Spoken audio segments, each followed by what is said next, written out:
À propos des hommes qui parlent d'honneur. Simone Weil. Réponse à une question d'Alain. Les hommes qui parlent d'honneur et de dignité comme plus précieux que la vie sont-ils disposés à risquer les premiers leur vie?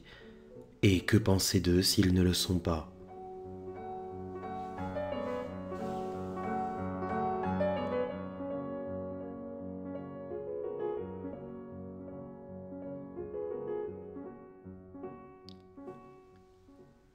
Je ne répondrai qu'à la dernière des questions d'Alain. Elle me paraît d'une grande importance, mais je crois qu'il faut la poser plus largement. Les mots de dignité et d'honneur sont peut-être aujourd'hui les plus meurtriers du vocabulaire. Il est bien difficile de savoir au juste comment le peuple français a réellement réagi aux derniers événements. Mais j'ai trop souvent remarqué que, dans toutes sortes de milieux, l'appel à la dignité et à l'honneur en matière internationale continue à émouvoir. La formule «la paix dans la dignité» ou «la paix dans l'honneur», formule de sinistre mémoire qui, sous la plume de Poincaré, a immédiatement préludé au massacre, est encore employée couramment. Il n'est pas sûr que les orateurs qui préconisent la paix, même sans honneur, rencontreraient où que ce soit un accueil favorable. Cela est très grave. Le mot de dignité est ambigu. Il peut signifier l'estime de soi-même. Nul n'osera alors nier que la dignité ne soit préférable à la vie, car préférer la vie serait, pour vivre, perdre les raisons de vivre. Mais l'estime de soi dépend exclusivement des actions que l'on exécute soi-même après les avoir librement décidées. Un homme outragé peut avoir besoin de se battre pour retrouver sa propre estime. Ce sera le cas seulement s'il lui est impossible de subir passivement l'outrage sans se trouver convaincu de lâcheté à ses propres yeux. Il est clair qu'en pareille matière, chacun est juge et seul juge. On ne peut imaginer qu'aucun homme puisse déléguer à un autre le soin de juger si oui ou non la conservation de sa propre estime exige qu'il mette sa vie en jeu. Il est plus clair encore que la défense de la dignité ainsi comprise ne peut être imposée par contrainte.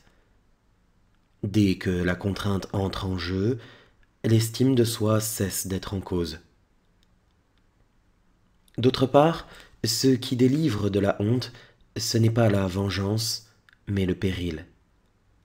Par exemple, tuer un offenseur par ruse et sans risque n'est jamais un moyen de préserver sa propre estime. Il faut en conclure que jamais la guerre n'est une ressource pour éviter d'avoir à se mépriser soi-même. Elle ne peut être une ressource pour les non-combattants parce qu'ils n'ont pas part au péril, ou relativement peu. La guerre ne peut rien changer à l'opinion qu'ils se font de leur propre courage. Elle ne peut pas non plus être une ressource pour les combattants parce qu'ils sont forcés. La plupart partent par contrainte, et ceux mêmes qui partent volontairement restent par contrainte. La puissance d'ouvrir et de fermer les hostilités est exclusivement entre les mains de ceux qui ne se battent pas. La libre résolution de mettre sa vie en jeu est l'âme même de l'honneur. L'honneur n'est pas en cause là où les uns décident sans risque et les autres meurent pour exécuter. Et si la guerre ne peut constituer pour personne une sauvegarde de l'honneur, il faut en conclure aussi qu'aucune paix n'est honteuse, quelles qu'en soient les clauses. En réalité, le terme de dignité appliqué aux rapports internationaux ne désigne pas l'estime de soi-même, lequel ne peut être en cause. Il ne s'oppose pas au mépris de soi, mais à l'humiliation. Ce sont choses distinctes. Il y a bien de la différence entre perdre le respect de soi-même et être traité sans respect par autrui. Épictète manié comme un jouet par son maître, Jésus souffleté et couronné d'épines n'était en rien amoindri à leurs propres yeux. Préférer la mort au mépris de soi C'est le fondement de n'importe quelle morale. Préférer la mort à l'humiliation, c'est bien autre chose. C'est simplement le point d'honneur féodal. On peut admirer le point d'honneur féodal. On peut aussi, et non sans de bonnes raisons, refuser d'en faire une règle de vie. Mais la question n'est pas là. Il faut voir qui l'on envoie mourir pour défendre ce point d'honneur dans les conflits internationaux. On envoie les masses populaires, ceux mêmes qui, n'ayant aucune richesse, n'ont en règle générale droit à aucun égard, ou peu s'en faut. Nous sommes en République, il est vrai, mais cela n'empêche pas que l'humiliation ne soit en fait le pain quotidien de tous les faibles. Ils vivent néanmoins et laissent vivre.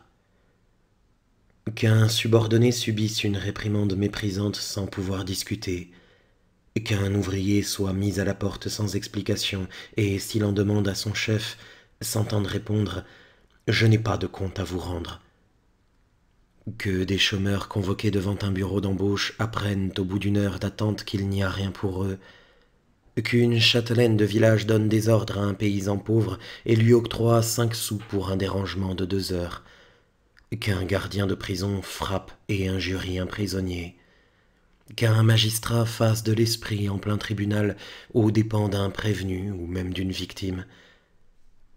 Néanmoins, le sang ne coulera pas. Mais cet ouvrier, ces chômeurs et les autres sont perpétuellement exposés à devoir un jour tuer et mourir parce qu'un pays étranger n'aura pas traité leur pays ou ses représentants avec tous les égards désirables. S'ils voulaient se mettre à laver l'humiliation dans le sang pour leur propre compte, comme on les invite à le faire pour le compte de leur pays, que d'hécatombes quotidiennes en pleine paix. Parmi tous ceux qui possèdent une puissance, grande ou petite, bien peu peut-être survivraient. Il périrait à coup sûr beaucoup de chefs militaires.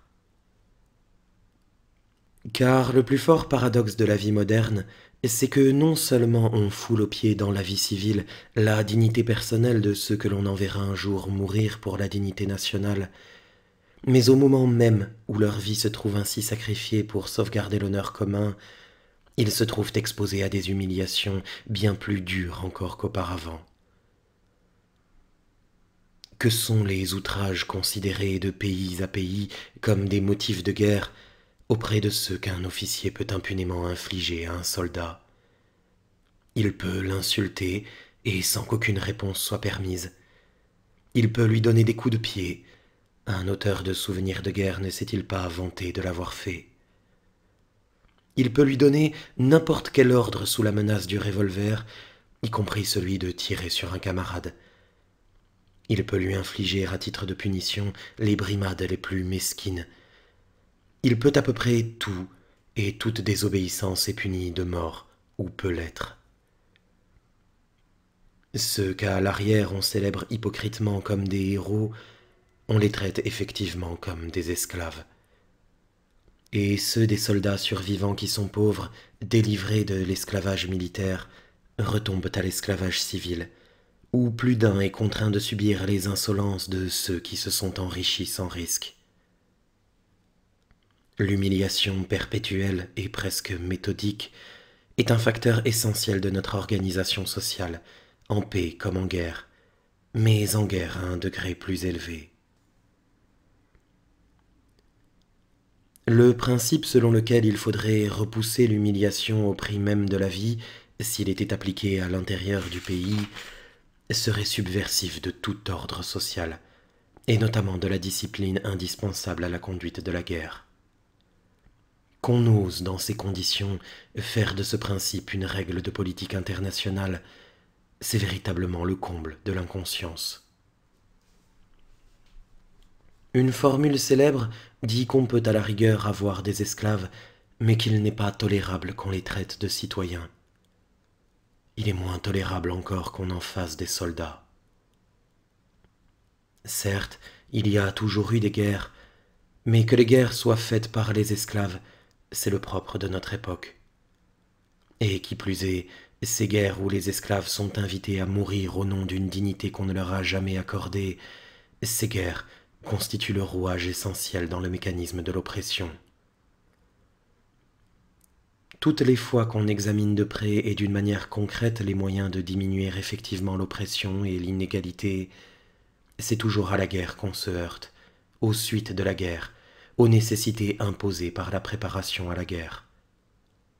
On ne dénouera pas ce nœud, il faut le couper, si toutefois on le peut.